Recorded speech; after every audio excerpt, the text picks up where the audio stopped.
Minto మోర్లే సంస్కరణల ఆధారంగా government of India act 1919ని ప్రవేశపెట్టింది బ్రిటిష్ ప్రభుత్వం.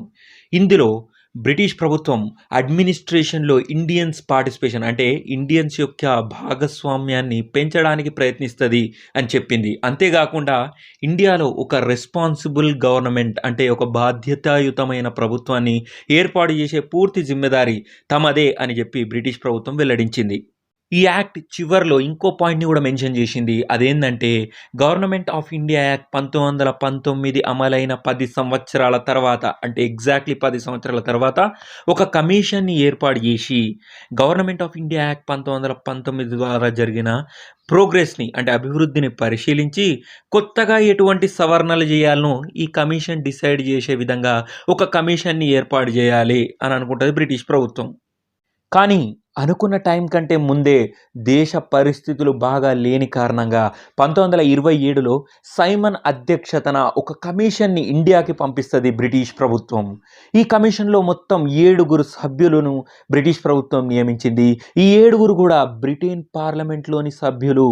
దురదృష్టం ఏంటంటే ఈ కమిషన్లో ఒక్కడంటే ఒక్క భారతీయుడు కూడా లేడు. సైమన్ కమిషన్ భారతదేశానికి వచ్చినప్పుడు సెక్రటరీ ఆఫ్ స్టేట్ ఫర్ ఇండియాగా ఉన్నవాడు ఎవడు అంటే అతనే లార్డ్ బిర్కిన్ హెడ్. అంతేకాకుండా ఇండియాకు వైస్రాయ్గా అప్పట్లో లార్డ్ ఇర్విన్ ఉన్నాడు. 1919 నుండి 1927 మధ్యన గవర్నమెంట్ ఆఫ్ ఇండియా యాక్ట్ ఎలా అమలైంది, దీని డ్రాబ్యాక్స్ ఏంటి, ముందు ముందు ఎలాంటి సవరణలు అవసరమో డిసైడ్ చేయడానికి 7 బ్రిటిషర్లు లండన్ నుంచి వచ్చిర్రు. ఈ టీంలో ఒక్క ఇండియన్ని కూడా నియమించలేదు. అందుకే ఈ టీంని వైట్ కమిషన్ అని కూడా అంటారు. అంటే మన భవిష్యత్తును బ్రిటిష్ వాడే డిసైడ్ చేస్తే ఇక అడ్మినిస్ట్రేషన్లా మన పార్టిసిపేషన్ ఎక్కడిది? ఇట్లుంటే ఇక బ్రిటిషర్లు మనకు రెస్పాన్సిబుల్ గవర్నమెంట్ ఎట్లా ఏర్పాటు చేస్తారు? అందుకే అన్ని బెసెంట్ గారు ఈ కమిషన్ ఏర్పాటు గురించి ఒక మస్తు మాట చెప్పిర్రు. ఏమని చెప్పిర్రంటే ఈ కమిషన్ ఏర్పాటు ఎట్లున్నదంటే పుండు మీద కారం జల్లినట్టే ఉన్నది అని చెప్పిర్రు. ఈ కమిషన్లో ఒక్కడంటే ఒక్క ఇండియన్ కూడా లేడు కాబట్టి ఇండియాలోని అన్ని పొలిటికల్ పార్టీలు సైమన్ కమిషన్ని బాయ్కాట్ చేయాలని డిసైడ్ అవుతారు. ఈ విషయం తెలుసుకున్న లార్డ్ బిర్కిన్ హెడ్ లోపల నవ్వుకొని వీళ్ళు ఇంత బిల్డప్ ఇస్తాను ఇండియన్స్కి ఇంత ఒక రిపోర్ట్ తయారు చేసుడు కూడా రాదు, వీళ్ళు ఏం తయారు చేస్తారని అందుకే అందరు బ్రిటిష్ వాళ్ళనే పెట్టినా వీళ్ళ తప్పేమున్నది అని అనుకొని లోపల నవ్వుకుంటాడు. ఇండియాలోని అందరు నాయకులు, పొలిటీషియన్స్, క్లాసెస్, కమ్యూనిటీస్ అందరికీ నచ్చే విధంగా ఇండియన్స్ ఒక రిపోర్ట్ని తయారు చేయగలుగుతారా? మీకంత సీన్ ఉందా? మరి ఉంటే మీరు ఒక రిపోర్ట్ని తయారు చేసి చూపెట్టండి అని లార్డ్ బిర్కిన్ హెడ్ ఇండియన్స్కి ఒక ధీటైన సవాల్ విసురుతాడు. బ్రిటిషర్లు విసిరిన ఈ సవాల్ని యాక్సెప్ట్ చేస్తారు ఇండియన్స్ కూడా ఒక రిపోర్ట్ తయారు చేయడానికి తమ పూర్తి ప్రిపరేషన్ని మొదలు పెడతారు. డిసెంబర్ 1927లో కాంగ్రెస్ సమావేశం మద్రాసులో జరిగింది. దీనికి ప్రెసిడెంట్గా వ్యవహరించిన వ్యక్తి ముఖ్తార్ అహ్మద్ అన్సారీ. ఈ సమావేశంలో 2 పాయింట్స్ ముఖ్యంగా ముందుకొచ్చినాయి. అవే సైమన్ కమిషన్కి మన ఇండియన్ నేషనల్ కాంగ్రెస్ కానీ ఇతర ఏ పార్టీ కానీ ఎలాంటి కోఆపరేషన్ అంటే సహకారం ఇచ్చేది లేదు. అంతేకాకుండా భారత రాజ్యాంగ రచన కోసం ఒక ఆల్ ఇండియా పార్టీ కాన్ఫరెన్స్ని ఏర్పాటు చేయాలి అన్న 2 వాదనలు ఈ సమావేశంలో వినిపించినాయి. షెడ్యూల్ ప్రకారం ఆల్ పార్టీ కాన్ఫరెన్స్ ఒక కమిటీని ఏర్పాటు చేసుకుంది. ఈ కమిటీకి చైర్మన్గా మోతీలాల్ నెహ్రూను ఎన్నుకున్నారు. ఈ కమిటీ ఏర్పాటు చేసిన రిపోర్ట్నే నెహ్రూ రిపోర్ట్ అని పిలవాలి అని డిసైడ్ అవుతారు.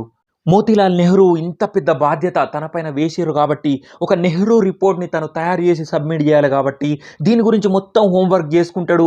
మొత్తం ఏరియాస్లో ఏమేం పరేషాన్లు ఉన్నాయి, ఏమేం లేవు అని మొత్తం కనుక్కొని ఒక మంచి రిపోర్ట్ తయారు చేయడానికి సిద్ధమవుతాడు మోతీలాల్ నెహ్రూ. ఇక ఫిబ్రవరి 1928లో ఇండియాకు సైమన్ కమిషన్ కూడా వస్తుంది. ఎందుకంటే సైమన్ కమిషన్ కూడా రిపోర్ట్ తయారు చేయాలి కదా. కానీ సైమన్ కమిషన్కి మనోళ్ళు మస్త్ గ్రాండ్ వెల్కమ్నే ఇస్తారు. సైమన్ కమిషన్ గో బ్యాక్ అని నినాదాలు చేసుకుంటా ఫ్లెక్సీలు పెట్టుకొని సైమన్ కమిషన్కి వ్యతిరేకంగా నినాదాలు చేసుకుంటూ ఉద్యమాలు జరుపుతారు. ఇది చూసిన సైమన్ కమిషన్ పిచ్చోలై వెనక్కి వెళ్ళిపోతారు. సైమన్ కమిషన్ గో బ్యాక్ ఉద్యమంలో భాగంగా లాలా లజపతి రాయ్ గారు లాహోర్లో కూడా తన నాయకత్వాన ఒక ఉద్యమాన్ని చేపడతారు. కానీ లాలా లజపతి రాయ్ గారిని అనగదొక్కడానికి అక్కడ పోలీసులు అతనిపైన లాఠీ చార్జ్ చేస్తారు. ఆ లాఠీ చార్జ్ చేసిన అధికారి శాండర్స్. ఈ లాఠీ చార్జ్ కారణంగా లాలా లజపతి రాయ్ గారికి తీవ్రంగా గాయాలైతే అతని ఒంటిపైన మొత్తం రక్తంతో తడిసిపోతాడు. తర్వాత అతను చికిత్స పొందుతూ ఈ లాఠీ చార్జ్లో తగిలిన ఘోరమైన దెబ్బల కారణంగా లాలా లజపతి రాయ్ గారు చనిపోతారు. చనిపోయే ముందు లాలా లజపతి రాయ్ ఏమని చెప్తాడో తెలుసా? తనకు తగిలిన ప్రతి దెబ్బ బ్రిటిష్ సామ్రాజ్య పతనానికి లేదా వాళ్ళ శవపేటికకు ఒక శిల వంటిది అని చెప్పి కన్ను మూస్తాడు. ఆగస్ట్ 1928న నెహ్రూ తన డ్రాఫ్ట్ని అంటే నమూనాను ఆల్ పార్టీ కాన్ఫరెన్స్ లక్నో సమావేశంలో ప్రవేశపెడతాడు. మోతీలాల్ నెహ్రూ ఈ నమూనాను ప్రవేశపెట్టంగానే కొంతమంది నాయకులకు ఈ నమూనా నచ్చక కాంగ్రెస్ పార్టీ నుంచి బయటికి వచ్చేస్తారు. కానీ చాలామంది మాత్రం దీన్ని యాక్సెప్ట్ చేస్తారు. ఈ రిపోర్ట్ని జవహర్లాల్ నెహ్రూ, మొహమ్మద్ అలీ జిన్నా మరియు సుభాష్ చంద్రబోస్ లాంటి నాయకులు రిజెక్ట్ చేస్తారు. ఎందుకంటే ఈ రిపోర్ట్లో మోతీలాల్ నెహ్రూ మెన్షన్ చేసిన పాయింట్ ఏందో తెలుసా? మాకు బ్రిటిష్ ప్రభుత్వంలో ఒక డొమినియన్ స్టేటస్ కావాలి, అంటే రాజ్యాంగ ప్రతిపత్తి మాత్రమే కావాలి తప్ప మాకు పూర్తి స్వాతంత్రం కావాలి అన్నట్లు ఎక్కడా మెన్షన్ చేయడు. అందుకే ఇది నచ్చని సుభాష్ చంద్రబోస్, జవహర్లాల్ నెహ్రూ, మొహమ్మద్ అలీ జిన్నా లాంటి నాయకులు ఈ రిపోర్ట్కి వ్యతిరేకంగా కాంగ్రెస్ పార్టీ నుంచి బయటకు వచ్చేస్తారు. అంతేకాకుండా ముస్లిం లీగ్ నాయకుడైన హరక్ సింగ్ కూడా ఈ రిపోర్ట్ని రిజెక్ట్ చేసేసి బయటకు వచ్చేస్తాడు. ఇద్దరు అలీ సోదరులు, ఖిలాఫత్ ఉద్యమాన్ని ప్రారంభించిన ఇద్దరు అలీ సోదరులు కూడా కాంగ్రెస్ పార్టీకి గుడ్ బై చెప్పేస్తారు. కాబట్టి ఇవన్నీ జరుగుతున్న సమయంలో అందరినీ మనం వీళ్ళందరినీ మనం కలుపుకొని పోలేం. కాబట్టి అప్పుడు మహాత్మా గాంధీ గారు ఏమని చెప్తారంటే, ఓకే ఫస్ట్ అయితే మనం డొమినియన్ స్టేటస్ అంటే రాజ్యాంగ ప్రతిపత్తిని మాత్రమే అడుగుదాం. కానీ ఒకవేళ 1 సంవత్సరం లోపు బ్రిటిష్ ప్రభుత్వం కనుక మనకు రాజ్యాంగ ప్రతిపత్తిని కనుక ఇవ్వకపోతే ఖచ్చితంగా అప్పుడు మనం పూర్తి స్వరాజ్యం అంటే కంప్లీట్ ఫ్రీడమ్ కావాలని ఉద్యమం చేద్దాం అని చెప్పేసి గాంధీ గారు చెప్తారు. కానీ అప్పటికి సాటిస్ఫై కానీ సుభాష్ చంద్రబోస్ మరియు జవహర్లాల్ నెహ్రూలు కలిసి ఇండిపెండెన్స్ ఆఫ్ ఇండియా లీగ్ అనే కొత్త ఆర్గనైజేషన్ని స్టార్ట్ చేస్తారు. డిసెంబర్ 1928లో జరిగిన కల్కత్తా సమావేశంలో మోతీలాల్ నెహ్రూ మెజారిటీ ఓటింగ్ ఆధారంగా తన ఫైనల్ రిపోర్ట్ని అందరి ముందు ప్రవేశపెడతాడు. 1 సంవత్సరం లోపు బ్రిటిష్ ప్రభుత్వం మనకు డొమినియన్ స్టేటస్ ఇవ్వకపోతే పూర్తి స్వాతంత్రం కోసం పోరాడాలని ఈ రిపోర్ట్లో ఒక పాయింట్ మెన్షన్ చేస్తాడు. అలా ఈ రిపోర్ట్ ఈ సెషన్లో ఆమోదం పొందుతుంది. కాంగ్రెస్ సమావేశంలో అందరు పార్టీల ఆమోదం తీసుకున్న నెహ్రూ ఇక ఈ రిపోర్ట్ని లార్డ్ బిర్కిమ్ హెడ్కి సబ్మిట్ చేస్తాడు. బిడ్డ, మేము ఇచ్చిన రిపోర్ట్ని సంవత్సరం తిరగకుండా మాకు డొమినియన్ స్టేటస్ ఇచ్చిండ్రా, సరే లేకపోతే మా ఉగ్ర రూపాన్ని మీరు చూడాల్సి వస్తుంది అని చెప్పేసి వార్నింగ్ ఇచ్చేసి మోతీలాల్ నెహ్రూ అక్కడి నుండి వెళ్ళిపోతాడు. సైమన్ కూడా తన రిపోర్ట్ని ఇవ్వాలి కాబట్టి 1929లో సైమన్ కమిషన్ మళ్ళీ ఇండియాకు వస్తుంది. మే 1930 నాటికి సైమన్ కమిషన్ కూడా ఒక రిపోర్ట్ని తయారు చేసి లార్డ్ బిర్కిమ్ హెడ్కి సబ్మిట్ చేస్తుంది. ఇప్పుడు బ్రిటిష్ ప్రభుత్వం దగ్గర 2 రిపోర్ట్లు ఉన్నాయి. ఒకటి సైమన్ తయారు చేసిన సైమన్ కమిషన్ రిపోర్ట్ అయితే ఇంకొకటి మోతీలాల్ నెహ్రూ తయారు చేసిన నెహ్రూ రిపోర్ట్. ఈ 2 రిపోర్ట్స్లోని పాయింట్స్ని పరిశీలించిన బ్రిటిష్ ప్రభుత్వం కన్ఫ్యూజన్లో పడిపోతుంది.